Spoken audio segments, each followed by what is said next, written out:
Welcome back everyone. In this video, I'm going to show you how to spatchcock a whole turkey. All right, so we've got our turkey here. It's a size 34, so 3.4 kilos. We're just going to turn this over and now we're just going to spatchcock it. So I really recommend getting a good set of kitchen shears. Now we're just going to start at the back end and we're just going to remove this backbone here.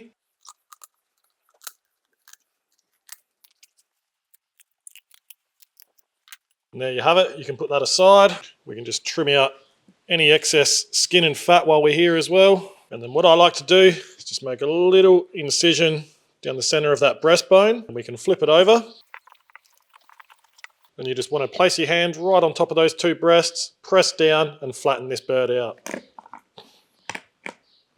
All right, it's as easy as that. I love doing a spatchcock turkey because it pretty much halves your cooking time and your bird tends to cook a lot more even as well.